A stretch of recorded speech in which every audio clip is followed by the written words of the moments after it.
If you're in the real estate game, and I don't care whether you're brand new, just passed the test, or if you've been a veteran of this for decades, if right now you feel unsupported or you're worried about what your future is going to look like, chances are you're missing two things. One is a confidence and two is a team.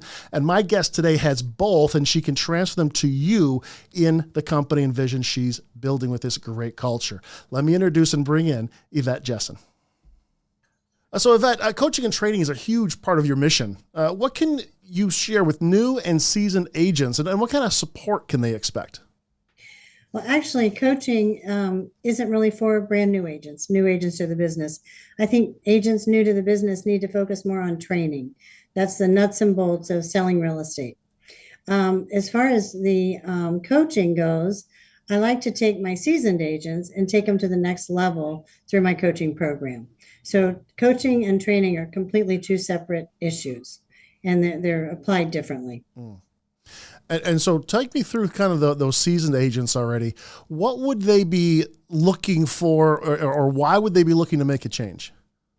So a change in brokerages or a Yeah. change in their business? In Well, maybe both, but let's start with brokerages.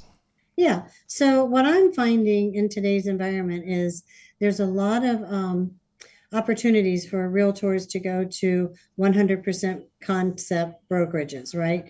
Where they get 100% of the commissions. But what they don't realize is they get nothing for that. So there's no training, there's no coaching, there's no mentoring. When they have a contract question or an issue on the weekend, most of the time they don't even know who to go to. They don't know who their brokers are. So in our situation, we make sure that we're readily available for them at all times by experienced brokers that know what's going on. Does that make sense? Yeah, and that kind of actually goes into a little what you were talking to me about your 24 access for your brokers. I mean, you talk about, Yeah. listing help, transaction coordination. Why do you believe that level of support matters? It matters because when an agent is out on an appointment, typically they're going to be out on an evening or maybe on a weekend. And that's when they're going to run into a question, a jam, something that they haven't run across before. And I don't think it's wise to tell a seller or a buyer, let me get with my manager or my broker or somebody on Monday when they come back into the office to get an answer for you. So I know what it's like to be out there because I'm still selling myself. If you need help, you need it now. So that's why my whole staff is available 24/7. You have a problem at 7 o'clock in the evening or 10 o'clock in the evening, you can text one of us and we can get right back to you. We don't believe in putting people off and waiting till Monday, for example. I love that support. As someone who came up in sales as well, though, you're right. When you're in that mode, you need the answer and you need the right answer. You need the team. So, Yeah. tell me about someone who's maybe feeling stuck or maybe they're under supported where they are. What would you say to them? You need me. That's the first thing I would say to them. As a broker of going on 46 years, I know what that feeling's like being stuck. I remember getting into the business, and from the very first moment, my broker said, "Congratulations, you passed your test. Now there's your desk, there's your phone. Now go get a listing." And I remember feeling like, what in the world am I doing? What do I do next? And, I vowed from that moment on, if I ever was in any type of leadership or training capability, no one that works with me would ever feel that way. So training and support is just huge, especially starting out, or if you want to take your business from a $5 million production to a $10 million production to a $20 million production. You've got to have somebody that knows what they're doing and has had experience in getting people to those levels. Yeah, and it sounds like you're building something here. You got a purpose and a vision behind it. Tell me a little bit about what's coming together. What kind of team are you building here? Well, I'm actually just building a company. It's not just my personal team.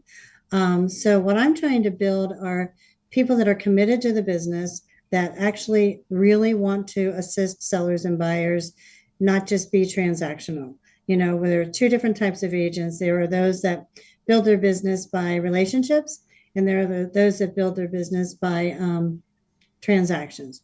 Both, they're just two separate ways of going about business. I believe that the relationship one is the best because it's more sustainable. But we help agents, no matter which side they want to go to achieve those goals. I can help them if they want to be a transactional agent, just ticking off the numbers, or I can help them build their sphere of influence, their databases, and the marketing that's involved in that to stay in contact with those people to get referral business. And is there anyone who's joined the team recently or in the last few years who maybe felt stuck and now they're just on their potential's unlocked and they're making the kind of the money they want and running the business they want? Yeah, I actually have a gentleman that I worked with over 20 years ago at a different broker, and we kind of ran into each other at a happy hour, to be honest. And he was with a very small independent broker, and we connected. And I said, "Why don't you just come work with me again? We worked together before. Let's do it again." And when we met up, I said, "Tell me about where you are." And he goes, "I do everything myself. I don't, I put in all my listings in the computer. I take, I get all my photos done. I don't have any support in the office. It's just a one man show basically." And I said, "Well, how are you going to grow like that?" And he just kind of had a deer in the headlights look on his face. And he goes, "I don't know." And I said, "Well, you need to come back to me and get into my coaching program and make sure that we get you where you want to be." So what we're doing right now is turning him into a luxury agent. He's capable of selling luxury properties. He should be selling luxury properties, but he really didn't have it on his radar until we started working together again. And now he's really doing a lot in the luxury market. Well, So yeah, it almost sounds like there was some confidence that you had to reignite in him. yeah, for sure. 100%. And and believing in people is the biggest part of coaching, right? I mean, you've got to believe in them so that they can believe in themselves. And you need to have that as a basis. Mhm. Now, there's always going to be some kind of change or some kind of uncertainty. How does your coaching kind of bridge some of those gaps? You talking about things that are happening now, things that are challenges, problems, and maybe identifying some solutions? Yeah. So our industry has changed like crazy over the last year. So many changes outside of our control. And the way we handle that here, that goes back to training. So we have to get even our experience, our seasoned agents back in the classroom and saying, this is how we handle this buyer broker agreement that's now mandatory. This is how we handle a buyer counseling session so that it's comfortable for someone to sign a buyer broker agreement. That all goes back to training. When there's something big changing in the industry, it's a training issue. Yeah, and a lot of people they don't really train. They do under fire in the field, and that's where they make their mistakes. And yet, what you're building, where you have a room where you can talk about the whys, the hows, the strategy. Sounds like even the word tracks and the mindsets to take into these conversations. You probably get a lot farther, a lot faster. I would say so. And when we can bring people together, since COVID, everybody went home, right? Nobody wants to be together. But we make a very diligent effort to bring everybody into the office for training, sales meetings, and also fun things too. Every month we do something fun. But you learn from other people as well. Sometimes when you're at home working all by yourself and or with a brokerage that is so small that there's no one to go to, you kind of feel like the Lone Ranger out there. You don't know what you're doing and you hope it's right. But when you can bring people in and they can kind of collaborate and say, you know what, I just had that issue. That just happened to me last week. Let me tell you how I handled it. People learn from each other too. And I think we got away from that since COVID, but we're bringing it back. And it seems like the team has each other's back as well. I mean, it's not just, your coaching is valuable, but almost sounds like they can start to support each other with the coaching and the culture you're building. They absolutely do. They do. Awesome. Now, what would some of the first steps need to be for someone considering talking to you? Maybe talk to me a little bit about what you're looking for in an agent coming onto the team and maybe some of those steps required. Yeah, sure. So there's two types of agents that I'm looking for. One is I love new to the business agents. Um, they don't know anything, so they don't have any bad habits, right?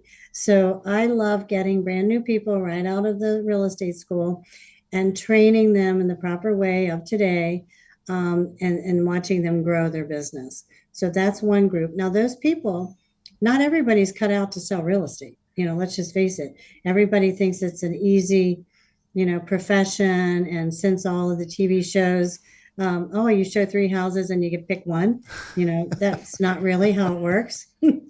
But I love the passion of new people when they are driven, when they have a great work ethic, when they have an honest care for people to help them achieve their goals.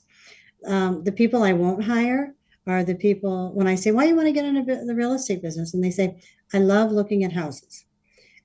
Yeah, those aren't going to be people for me because they can look at houses on their own. I want people that care about solving the problems of people that want to buy and sell houses. So that would be the new people. Actually, I have like 5 of them on the that I've just hired right out of real estate school, and I'm excited about every one of them. And also, too, I was talking to a gentleman yesterday. You have to be able to talk to people. Again, this is a relationship business. Um, I ask people, how are you connected? Do you have a lot of friends? Are you okay making friends? What are your associations? Are you a member of a church? Are you a member of a Kiwanis or some kind of thing that will be instant people for you to talk to? Jennifer Allen says people do business with who they know, like, and trust. So as the more connected you are in your own world, the faster you can be up and running. So that's the new people. If I interview somebody and they say, I don't have any friends, I'm an introvert, and I don't like to leave my house, there's people aren't going to be for me. But then those are new people. Then the experienced people, I look for those that have a proven track record. How long have they done XYZ? And are they primarily listing agents? Are they buyer's agents? I like to get listing agents because that's where the business is focused, right? But it's funny, like 70% of new agents or all agents like to be buyer's agents because it's emotional. Mm. That's that relationship part. But I just want people that want to work and that want to help people. Well, you bring up an interesting point there because there is a little different level of accountability, responsibility, maybe stress, but also it is the bread and butter getting the listing agent, the listing side of it.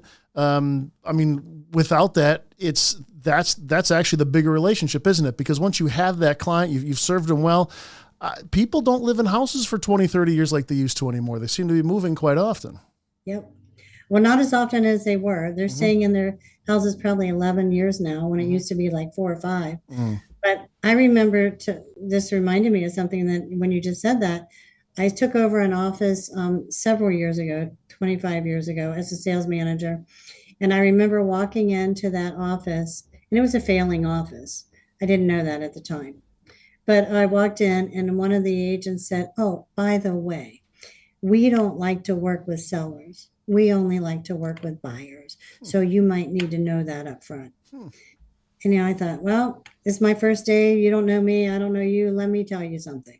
And I said, if we don't change our mindset and start to love sellers, we won't need you or me, because it's like if you go to Kroger, you want to buy something. If there's nothing on the shelf, you know, what good is that?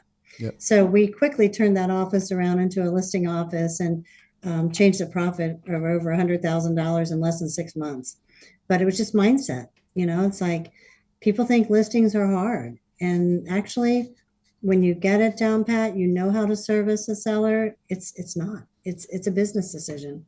Well, a lot of times it can actually be a 2 times move because if they're moving locally, you're probably the one finding them a house as well. So you're going to do the buying side. You'll get that part. Yeah. Right. But they got to sell first sometimes. But they right? got to sell. Yeah. And I remember being in limbo like that. I mean, and my agent was great, held my hand through it, answered my concerns. And it's a stressful time when for a 2-week purpose, you may be homeless. Yeah, that's right. Absolutely. And especially in this last market, you could definitely be homeless. Yep. For sure. Well, so how do you have people or help their confidence or mindset to weather these types of stretches? I know we're in one of these longer, sort of slower periods, but it wasn't that long ago things were red hot, and it'll be that way again. How do you kind of keep an even keel through all this? I can keep an even keel because of how long I've been doing this business. I'm in my 46th year. I can't hardly believe that, but I mean, I've weathered all of the storms. I was selling real estate personally when interest rates were 19%. I weathered the downfall in 2007 and 8 when, everything, all the foreclosures were out there. So what I have taught people, the market's always going to change, right? It's either going to be one of those type situations. It's either going to be a seller's market or a buyer's market, but you have to just be able to adjust your sale. And whatever it is, you still have to be the person that sellers and buyers can count on. Back in 2007 and 8, we all became distressed property experts. We had to help people that were upside down in their properties because they overspent in 2004 and 2005. And then the last several years that we've had, I'd say the last 10 years have been like a gift. The business just fell out of the sky for people. Prices were so high and inflated that if you got into the business then and you're into it now, right now they're struggling a little bit because they're saying, wait, I have a house on the market more than 2 days. I've got to talk to a seller why their house isn't selling in 10 minutes and multiple offers again. So, I think through my experience, I'm able to help everybody weather all of these storms. Like this is normal, and it's not, we can't sit back and go, I'm not selling real estate because the market's bad. You learn how to deal in every market. Well, it's also a great time to get into the market. I remember back when you were saying 10 years ago, there was a lot of people who were hobbyists or they just got their license to have it and maybe try to sell a house. And imagine trying to do business in that environment with another agent on the other end who's doing this as a hobby. So I tell you, if you're watching at this point, and any of this is resonating with you, I can tell you from any industry, any market, the best team wins. I mean, that's period, the end. And that's what Yvette is building here. So if you're interested in having a conversation with her or her team on is this a fit for you and can you contribute to this team? I mean, it sounds like a privilege and an honor even beyond this team, Yvette. This is not just an open ticket. This is something that they're going to earn their way through, but it's going to start with the first step. And how would they reach out to you? How would they get a hold of you?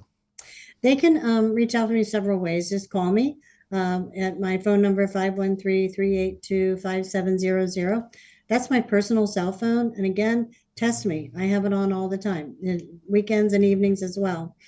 You can email me at YevetteJessen@remax.net, and it's YEVETTE. Or you can go on to my website and find me there. But like you said, we don't hire just everyone. We want the right people. And I think that's proven through my the tenure here. Agents that come here don't typically leave. So I think that's a great testimony for the brokerage. God, I love that. What you had mentioned when you first started here in real estate that you were kind of just here's your phone, here's your desk, good luck. Yeah. Just before that though, what got you into real estate in the first place? So funny. So it's all of my jobs have been by accident. So I'll just be very frank. I didn't go to college. I don't have a lot of college experience. When I graduated high school, I spent my money in Europe. I told my mother I wanted to go to Europe, and she's like, that's fine, but that's your college right there. I'm like, that's okay. So I went to college 5 weeks, came home, hanging around the house. And she said, Yvette, you need to go get a job now. I'm like, oh, okay. It happened that I walked into a real estate office and I applied to be an executive secretary for the broker there. And that's where it started. I mean, I started as a secretary. Now we call them administrators. But I mean, I toted coffee and all that stuff you did back in, the dinosaur ages. And then our controller left the company and my boss said, oh, now you've got to be the controller. So I took over that position for a 16 office company. And then as a controller, I watched some of the agents making a lot more money than I was. And I'm like, I'm on the wrong side of this desk. So that's when I got my real estate license. And then I got my broker's license. And, I just have really fallen into every position, but I think it's for a purpose. I think that I'm where I need to be and where I'm supposed to be. I ended up where I'm supposed to be, I think. And again, supporting and helping other people realize that same dream. I mean, it's right. In sales, this is an uncapped potential, uncapped position that does come with some additional stress, but it's something that the right person with the right attitude and the right mindset, open to taking the coaching and the training and the support of others and relying on the team you've built here, can be massively successful, even if they may not feel it now under their current constraints, or like you mentioned, where there's lack of support. I think anyone coming into this team will thrive with you. Every contact info she mentioned, the phone number, the email address, the website, everything is going to be in this video. It'll be in the description. It'll be in the link. It'll be wherever it's posted, wherever you're watching it. And even if you're seeing some of this in short clips, it'll be there as well. Yvette, I want to leave you with the last word, but I again want to thank you for your time today. I really enjoyed this space. Real estate is near and dear to my heart. And I talk to a lot of people who don't have a passion for it anymore. You seem to have a passion for it. Your entire team seems to have a passion for it. So I just urge you once again, if you're still watching this, lean on her last words here, but don't miss out on this opportunity. Make that call. There's no risk there, Yvette, right? I mean, you're just going to have a conversation. It's you. Yep. This isn't some fancy studio where she's acting here. This is her opening up and reaching out, telling you what she's putting together and what her team is like. If that sounds interesting, make that call. Don't miss this opportunity. Yvette, I'll leave the last word with you. Great. Thank you. I so much appreciate the opportunity to talk to anyone that has a thought about being a real estate agent. Love it. Well, thank you very much. Great to see you. And I'm looking forward to that next upswing in the market. But I think from now, you're right. You and your team are going to survive, thrive, and even do well, regardless of anything out there. Appreciate you. Great getting to know you. Thank you so much. Take care.